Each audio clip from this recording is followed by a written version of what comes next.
அக்கா கொஞ்சம் இந்த பக்கம் வாங்க.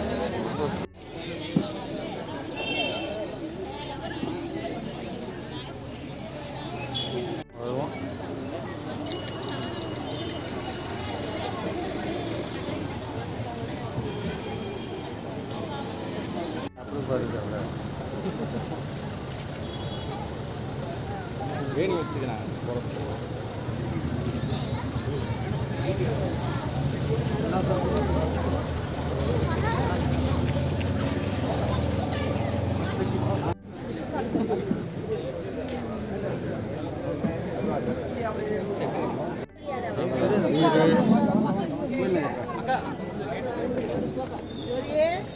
ஒவ்வொருத்தரா போவோமா?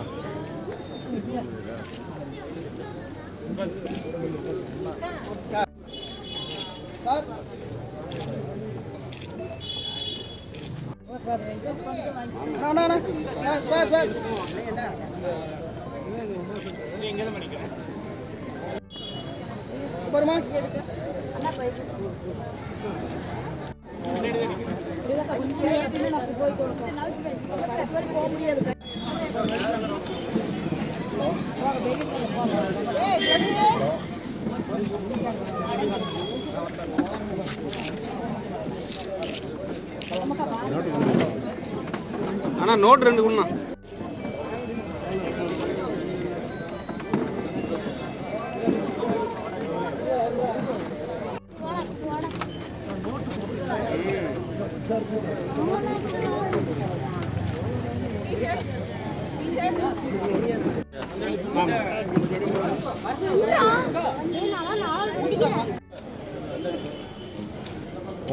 ஒரு நோட்டு கட்டு மட்டும் கொடுக்கலாமா?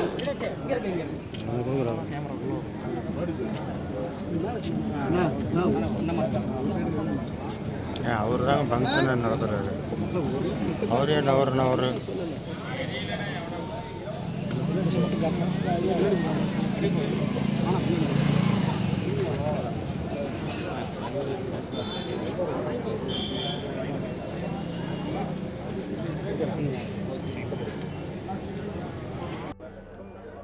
ஈரோடு மாநகர மாவட்டம் கோட்டை பகுதி சார்பாக வார்டு நண்பர்கள், பகுதி நண்பர்கள், மாவட்ட நிர்வாகிகள் சார்பாக ஏற்பாடு செய்யப்பட்டிருக்கும் குழந்தைகளுக்கான உபகரணங்களும் துப்புரவு பணியாளர்களுக்கான துணிமணிகளும் வழங்குவதற்காக ஏற்பாடு செய்திருந்தார்கள். அது சமயம் இன்று அவர்களுக்கு வழங்கி தளபதியின் பிறந்தநாளை வெகு சிறப்பாக கொண்டாடி கொண்டிருக்கிறோம். ஈரோடு மாநகர மாவட்டத்தில் உள்ள எல்லா பகுதிகளிலும் நலத்திட்ட உதவிகள் வழங்க உள்ளோம் என்பதை இந்த நேரத்தில் தெரிவித்துக் கொள்கிறேன். சட்டமன்றத்தில் துறை சார்ந்த கேள்விகளுக்கு அமைச்சர்கள் பதிலளிக்கிறதில்லை, முதலமைச்சரும் பதிலளிக்கிறதில்லை, எதிர்க்கட்சிகள் குற்றம் சாட்டியிருக்காங்க. அவங்க துறை சார்ந்த கேள்விகளாக இருந்தால் பரவாயில்ல, அவங்க சம்மந்தமே இல்லாத கேள்வியெல்லாம் கேட்டுட்ருக்குறாங்க. கடந்த ஆண்டு அவங்க செஞ்ச தவறை மறைக்கிறதுக்காக புதுசாக பிரச்சனைகள் உருவாக்கிட்டு இருக்காங்க. மொத்தத்தில் அவங்க கேட்குற கேள்விக்கு சட்டமன்றத்தில் மாண்புமிகு அமைச்சர்கள் தானே பதில் சொல்கிறாங்க, வேறு யாரும் சொல்கிறது இல்லையே. கண்டிப்பாக பேச வேண்டிய நேரத்தில் அதுக்கு தான் நேற்றே நாங்கள் பதில் சொல்லிட்டோம்ல. நாங்கள் கொளத்தூரில் எங்கள் தலைவர் பேசின கொஞ்ச நேரத்துலேயே என்ன நடந்துச்சுன்னு தமிழ்நாடு மக்களுக்கு தெரியும். நாங்கள் மக்கள்கிட்ட பேசிகிட்டு தான் இருக்கிறோம், ஒன்றும் பிரச்சனை இல்லை. நேரடி ஒளிபரப்பை ஏன் நிறுத்திட்டீங்க? அது மக்கள் பார்க்குறது நீங்கள் வாக்குறுதி கொடுத்தது தானே. ஆனால் நேரடி ஒளிபரப்பு நடந்துட்டு தான் இருந்துச்சு. இல்லை இடையில அது டெக்னிக்கல் ஃபால்ட்டாக இருக்கும். திடீர்னு அப்படியே முதலமைச்சர் பேச முடியும். சாரி, நீங்கள் அந்த தீர்மானம் கொண்டு வந்த பின்னால் நிறுத்திட்டீங்க. அதான் டெக்னிக்கல் ஃபால்ட்டாக இருக்கும்னா அதெல்லாம் டெக்னிக்கல் ஃபால்ட்டெல்லாம் சொல்ல முடியாதுல்ல, எந்த நேரத்தில் என்ன நடக்கும். கடந்த ஆட்சியில் நடக்கும்போது இதே கேட்கவே இல்லையே. அது நடந்துட்டு தான் இருந்துச்சு, நிகழ்ச்சி ஒளிபரப்பாயிட்டு தான் இருந்துச்சு. ஏதோ சின்ன இடையூறு, அது சரி செய்யப்படும். ஏகதாது தீர்மானத்தை ஒத்துக்கொள்ள முடியாதுன்னு எடப்பாடியார் சொல்லியிருக்காரு. திருத்தம் கொண்டு வந்ததுனால ஏதோ யாரை திருத்தப்படுத்த அந்த திருத்தம் கொண்டு வந்திருக்கீங்க? இல்லை, புரியல. ஏகதாது தீர்மானம் முதலமைச்சர் கொண்டு வந்தார், எதிர்கட்சி தலைவர் திருத்தம் கொண்டு வந்தார், 4வது பேரால் ஆட் பண்ணால் முதலமைச்சர் சொல்லிட்டாரு.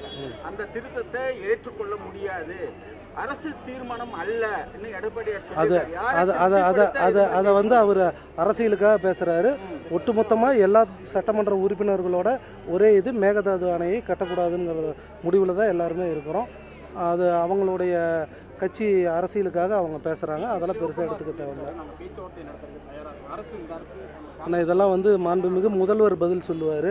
இது நம்ம சம்பந்தமான கேள்வி இல்லை. துறை சார்ந்த ஜீவோ வெளியிட்டீங்களா? யான் பர்ச்சேஸ்க்கு ஆர்டர் கொடுத்தாச்சுங்களா? மாண்புமிகு தமிழக முதல்வரோட கவனத்துக்கு கொண்டு போயிருக்கிறோம்.